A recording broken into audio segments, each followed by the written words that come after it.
Hey everyone, John Doyle from OptixEQ, and today I'll be doing a video analysis of race 1 at the Spa Saratoga opening day on Thursday. So excited about that. It's always great to start a new fresh meet and new set of eyes, new clean set of eyes. So anyway, I just want to make you aware too that we have an offer during the Saratoga meet. We have Optix Focus Online available for you, and we'll be doing several races a day in Optix Focus, ones that kind of seem to fit the best and use our products the best. Just so you know, that is available the night before online, but also we will be updating those post scratches. Sometimes the weather with Saratoga could be iffy, and we want to adjust and give you kind of the best information and the latest information as possible. So you want to not only check it the night before, but also during the day as changes happen. It comes as part of the silver plan, daily, weekly, monthly, or annual. Anyone you pick, you'll get the online focus for that day. So a great offer. People that are new and don't understand what Optix Focus is, it's a handicapping report, and you'll see it if you go into Optix Focus info and look at our reference guide. All the fields there are explained. It tells you all what it is. You know, it kind of labels a race, gives you a wagering strategy, talks about each of the horses. There's a fair odds value on each of the horses, so you can look at that versus what maybe the betting public's looking at. But most importantly, what it does, it helps you understand how we apply our information and kind of develop a strategy around betting a race, okay? So it's a really good product, and one we hope to continue to evolve and get better. So open to lots of constructive criticism there too. Okay, so we're gonna start with race 1 at Saratoga. It's 9 furlongs on the dirt, and it looks like a pretty interesting race. It's a $20,000 claiming race.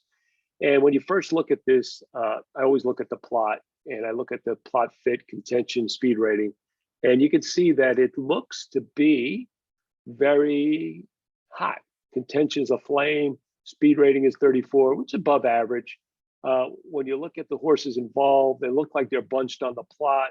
Looks like, you know, especially early on, the x-axis, not a lot of separation on surface distance. Kind of the same thing on the second call to the Y. They look bunched. And you look at the run style of the horses, you got the 2 and the 5 who need the lead. So that's going to be difficult for them. You know, they're going to have to work for that. And the 1, 3, 6, when you look at the way they've run their races, they're usually really close up too. They're not more than a length off the pace at best. When they run their best race, they're usually within a half a length too. So that's a lot of horses in a small space early, going 9 furlongs. I think it's going to take its toll. You want to make sure you take a look at any scratches or changes, and we'll update them again. This race I will be doing in focus, so you want to be aware of that. But if it stays intact, this race kind of screams that we're looking off the pace for the winner. Now, some of these horses sometimes could hang on, these off the pace horses, but you want to be looking probably at the 4, 7, 8, 9 off the pace for the win end. I just think that this way the race sets up currently based on this field. Okay, so now I'm going to go and take a let's go evaluate the 4, 7, and 9. I'm not going to go through the speed horses. I'll allow you to do that, maybe ones you think can be part of your exotics or what have you. But I want to kind of focus in on the horses that I think will be closing. Let's start with the 8, because that's the one I like the least.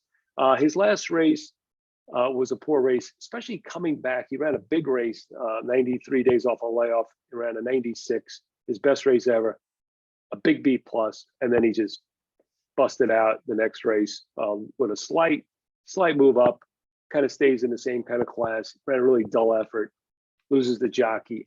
I don't like when a horse runs a big race and regresses. I just think he's got too much to make up here, and I don't think he's going to be good enough in this race. So he's the one of the closer types I like the least. Let's look at the number 4. I thought he was a little bit interesting because if you look, his current form is similar to the 8, where he's kind of run these C's. But I think he's been running at the wrong distance. I think he needs that 2 turns.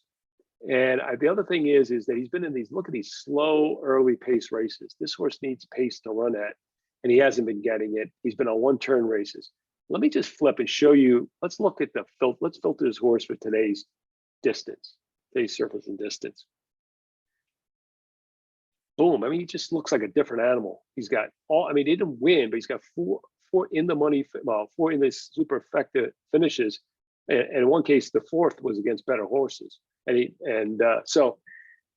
he was doing something he probably doesn't even like to do. He was running close early. So this horse has shown that he can compete at this level, at this distance. In fact, one of the races was at Saratoga. He ran a big race. Okay. So this is a horse that maybe a little bit under the radar, getting back to doing what he wants to do. And just to kind of confirm that a little bit more, I'm going to take a look at his form. I think he's kind of repeating what I call a form pattern. Okay. So let's look at this. He ran, let's go to his Belmont race last July. Kind of similar, right? He ran June this time, but this was July. He ran 84. He's slow out of the gate. It was a 1-turn race, even though it wasn't a mile, it was a mile and 16, but you know, Belmont has 1 turn. It was against better, but he kind of ran a dull effort, and it was his second C race in a row, right? And then boom, he runs this B winning race, finishes second, but it's B Optics notes grade is like a winning grade. I don't know, is he repeating the same pattern? I mean, the layoff isn't the same and all the rest, but still, it looked like he spruced up when he got 2 turns, when he gets 9 furlongs, or he gets some pace to run at. I think he gets both those things today, right? Because you can see his other decent race at 8 furlongs. You know, just if you go over to the right, he got pace to run at in that race. So I think he gets pace. I think he gets 9 furlongs. I'm expecting improvement. Is it good enough to win? I don't know, but I think he's going to be a big price. This is before the morning lines, but I expect him to be a big price, and he's a little bit sneaky in here. So number 4, Dark Storm, you could be looking for as an exotic horse, or maybe a long shot back up in your multi-res wagers. Okay. The other horse that I thought looked pretty good was the 7, Geo Care, kind of running at the same level. It was in pretty good form. You can see he's got improving optics figs. He's another horse that, if you look at his 9 furlong races, are pretty good. He's run fast enough. He's had one really bad one, that was at the Parks, but he's run well over this track, at least number wise. So he can compete with the rest of them. The other thing about him is, like, he seems to be getting back to the Noda barn. They kind of reclaimed this horse, maybe in preparation for Saratoga. I think they like to win at this meet. So the last time they had this horse here, he ran second for them. So, maybe they claimed him in anticipation. He handles the 9 furlong, should get pace to run at, should be the favorite. If he's not the favorite, he seems like maybe he's a key bet. He's a horse that kind of likes to finish in the exotic. So I would really consider this horse as an anchor in my exotic plays, the number 7, Geo Care.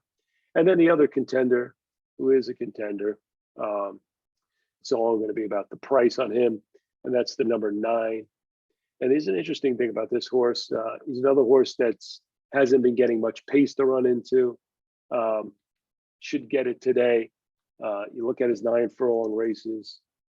He's only done it once, but I think that he can handle the 9 furlongs. 10 furlongs seems a little bit long for him. But it's another horse, if you look at when he gets a fast pace to run into, he's definitely a better horse. The other thing interesting about this horse, early in his career, he was a horse that would run closer to the lead. But anyway, he can handle the 9 furlongs, I think, and I think he's another contender in this race. Probably, 6 to 1 would be probably fair value, but we'll look at it and we'll get you into the Optics Focus. That information will be there available post time. So that's it. I think that's race 1. To me, it looks like a race that's going to favor off the flow horses. The 4, 7, 8, and 9. We don't like the 8 of all of those 3. The 4 is the long shot value. The 7 looks like the anchor, and the 9's a used. So take a look at that. And that's race 1 at Saratoga. Good luck, and thanks for listening.